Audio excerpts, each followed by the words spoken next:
नमस्कार, मेरे इस YouTube चैनल में आपका स्वागत है।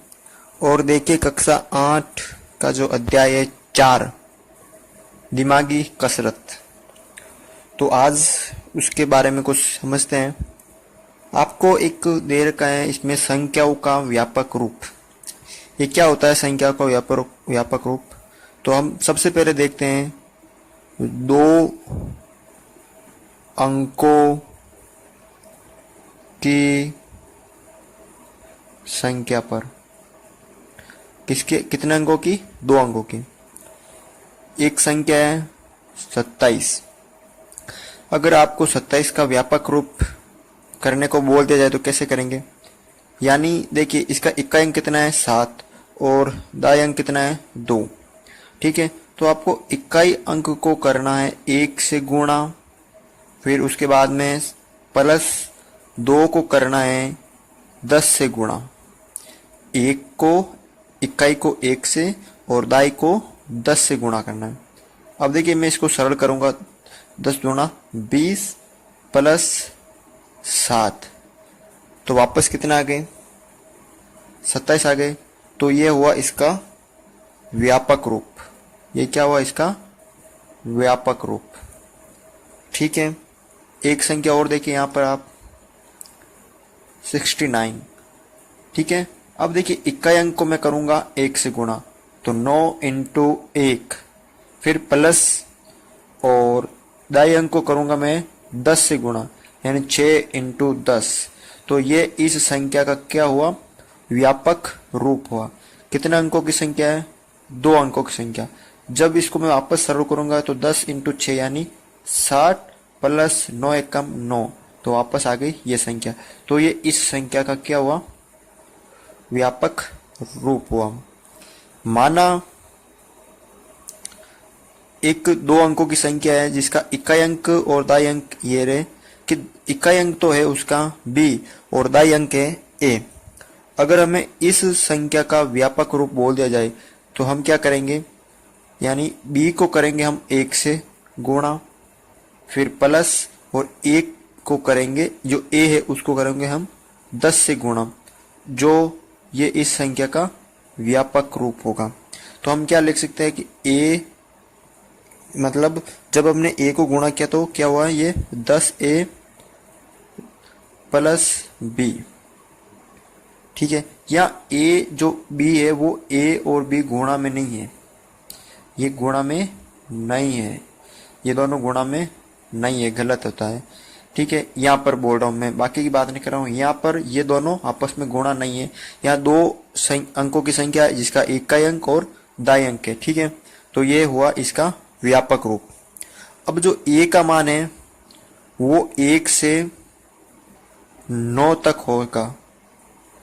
a का मान 1 से 9 तक, और जो b का मान है 0 से 9 तक हो सकता है। ठीक है, a का मान 1 से 9 तक और b का मान 0 से 9 तक हो सकता है। यह तो बात की हमने 2 अंकों की संख्या पर। अब देखिए 3 अंकों की संख्या पर।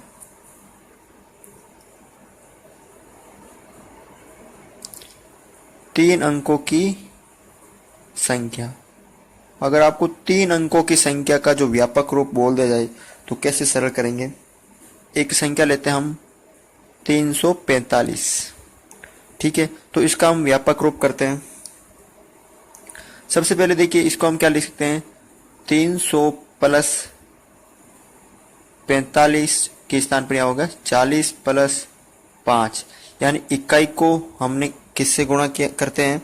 1 से, यानी इसको वापस लिखते हैं 5 इंटू 1, ये प्लस, और इसको करेंगे हम 10 से गुणा। दाई को किससे करेंगे? 10 से गुणा, तो 4 इंटू 10 प्लस, और सैकड़ा को करेंगे 100 से गुणा, तो 3 इंटू 100, यानी ये इकाई, ये दाई, मतलब ये इकाई, दाई और सैकड़ा हो गया। तो इकाई को 1 से कर दिया, दाई को 10 से कर दिया, और सैकड़ा को 100 से कर दिया। तो ये इस का व्यापक रूप होगा। एक संख्या और लेते हैं हम यहाँ पर 600। 600 का अगर आपको व्यापक रूप करने को बोल दिया जाए तो कैसे करेंगे हम? देखिए ये इकाई अंक है तो इसको हम गुणा करेंगे 1 से, प्लस ये दाई अंक है तो इसको हम गुणा करेंगे 10 से, प्लस ये सैकड़ा है इसको हम गुणा करेंगे 100 से। तो ये जो आया वो इस 600 का क्या होगा, व्यापक रूप होगा। माना यहाँ जो 3 अंक है ए बी सी, इकाई अंक सी है, दाई अंक बी है और सैकड़ा अंक है ए। अगर इसका आपको व्यापक रूप करना है तो कैसे करेंगे, यानी सी को करेंगे हम 1 से गुणा, यानी इकाई को 1 से गुणा करता है, प्लस दाई को हम 10 से गुणा करते हैं, प्लस सैकड़ा को जो हम 100 से गुणा करते हैं। ठीक है, तो ये हुआ इसका व्यापक रूप। इसको हम सोल्व करेंगे, यानी 100a plus 10b plus c। तो ये यहाँ पर इन संख्याओं का क्या हुआ, व्यापक रूप हुआ। अब देखिए जो a का मान है, a का मान 1 से 9 तक तथा b का मान है और c का मान, b व c का मान कितना होगा, 0 से लेकर 9 तक हो सकते हैं। a का मान तो 1, यानी एक होता है शून्यतर। शून्यतर शब्द कहीं पे भी आ जाता है तो उसका मतलब है शून्यतर, तो उसका मतलब है कि 0 को छोड़कर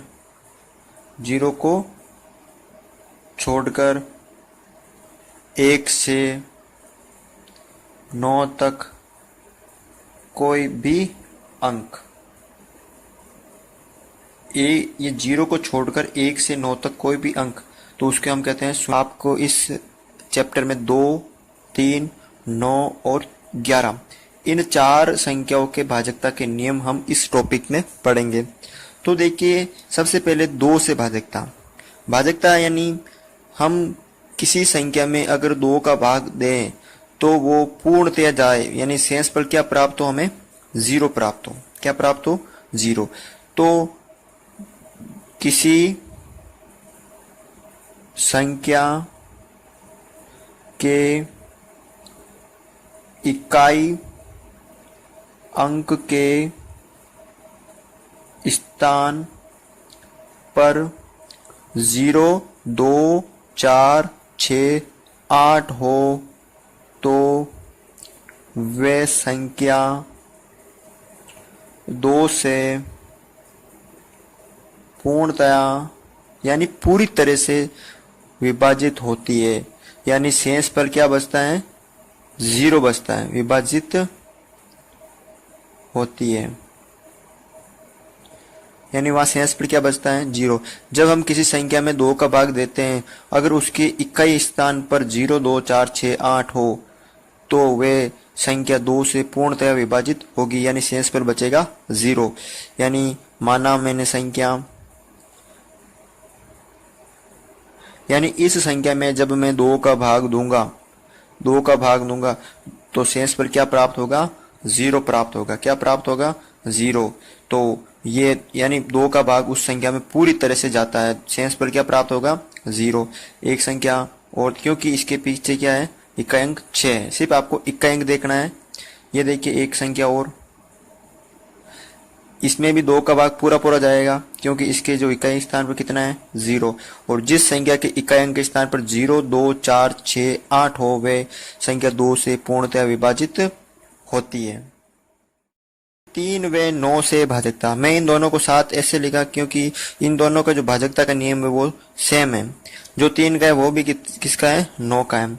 यानी कोई आपको संख्या दे दी जाए और बोल दिया जाए कि इसमें आपको पता करना है कि 3 व 9 का भाग पूरी तरह से यानी शेष पर क्या प्राप्त होना चाहिए, 0। तो वो जाता है या नहीं जाता, तो कैसे देख सकते हैं, यानी अंकों का योग, कोई आपको संख्या दे दी जाए और उन संख्या के अंकों के योग में अगर 3 व 9 का भाग जाता है तो वह संख्या 3 तथा 9 से विभाजित होगी। कैसे, देखिए एग्जाम्पल, एक एग्जाम्पल देते हैं हम कि मान लो आपको एक संख्या दे दी और आपको पता करना है कि ये संख्या पूर्णतः विभाजित है या नहीं है, यानी 3, 5, 7, 6 ये आपको संख्या दे दी। तो आपको क्या करना है, जो इनके अंक हैं उन सब का योग करना है। यानी कैसे, 3 + 5 + 7 + 6, जब इनको हम जोड़ेंगे तो कितने हो जाएंगे, 8 और ये हो गए 21। कितना हो गए हमारे पास टोटल, 21। जब इस अंकों का योग किया तो कितना हो गए, 21। और हमें पता है कि 21 में 3 और 9 का भाग भी, 3 का भाग जाता है लेकिन 9 का भाग नहीं जाता है, 3 का भाग जाता है लेकिन 9 का भाग नहीं जाता है। तो ये 21 तो 3 से तो विभाजित है, 3 से तो विभाजित है लेकिन 9 से नहीं है। लेकिन जो ये भाजकता का नियम सेम है, यानी अगर उसमें हम अंकों का योग करते हैं और उसमें अगर 9 का भाग भी जाता है तो वो 9 से विभाजित है और 3 से भी होगी, क्योंकि 9 से तो है 3, 9 से है तो 3 से तो होगी ही। ठीक है। और देखिए एक एग्जांपल हम और लेते हैं, जैसे यहाँ ले लिया मैंने ये संख्या एग्जांपल 31, 4, 8, 5, 6, 9। आपको पता करना है कि ये संख्या 9 से विभाजित है और 3 से विभाजित है, यानी दोनों से विभाजित है। तो हम करेंगे इन संख्याओं के अंकों का योग, यानी कैसे, 3 + 1 + 4 + 8 + 5 + 6 + 9। देखिए 9 और 6 हो गए 15, 15 और 5 हो गए 20, 8 28, 32, 33 और 3 36। अब हमें पता है कि 36 3 वे 9 से विभाजित होती है, यानी जब हम 3 और 9 का भाग इसमें देते हैं तो पूरा पूरा जाता है। तो ये संख्या भी 3 और 9 से पूर्णतः विभाजित होगी, शेष पर क्या बचेगा, 0। तो इस तरह आप 3 व 9 की भाजकता का नियम पता कर सकते हैं। कि 11 से भाजकता आपकी बुक में अलग तरह से दे रखा है, मैं आपको एक अलग विधि से बताऊंगा जो आपको बिल्कुल इजी लगेगा बुक के अलावा। तो देखिए वो ट्रिक है कि कोई भी अगर आपको संख्या दे दी और ज्ञात करना है कि वो 11 से विभाजित है या नहीं है। मान लीजिए एक संख्या दे दी आपको एग्जाम्पल के तौर पे 35, 4, 4, 2। पता करना है कि ये 11 से विभाजित है या नहीं है। तो बुक्स में आपको अलग दे रही कि मैं आपको बता रहा हूँ कि सम अंकों के सम जो अंक के स्थान है, सम और उनका अंतर करना है विषम अंक के स्थान, यानी इनका योग करना। कैसे, अब देखिए ये एक, जैसे ये विषम होगी, ये 3 नंबर होगी, ये होगी 5, ये सम 1 नंबर, ये 3 नंबर, ये 5 नंबर, ये होगी विषम, ये 2 नंबर और ये 4 नंबर, ये होगी सम स्थान और ये होगी विषम स्थान। और इनका अब करना है आपको योग, इन 2, 4 और 3 का करना आपको योग, विषम और सम का अलग अलग योग करना है। 2, 4 और 3 कितने हो गए, देखो 2, 4 और 3 यानी 4 और 3 7 और 2 9। और इसका अंतर ज्ञात करना वापस, इन दोनों जो सम है 4, 5 ये हो गए 9, 9 में से 9 हो गए 0। अगर आप इस विधि से करते हैं तो अगर क्या, या तो 0 और ये अगर 11 प्राप्त हो तो मान लेना चाहिए कि वो संख्या 11 से क्या है, विभाजित है। अगर 0 और 11 आपको प्राप्त होते हैं तो वे 0 और जो 11 प्राप्त होंगे वो, इसका मतलब है वो 11 से विभाजित है। एक एग्जांपल और लेते हैं, पता करना है कि ये संख्या विभाजित है या नहीं है। तो देखिए ये विषम यानी 1 अंक, फिर ये 3 नंबर, फिर ये वाला, फिर ये वाला और ऊपर से ये और ये, इन अंकों के आपस में क्या करना है, योग। यानी 6 और 4, देखो 6 + 4 + 6 + 8, माइनस करना है 2 + 2 + 9, 2 + 2 + 9।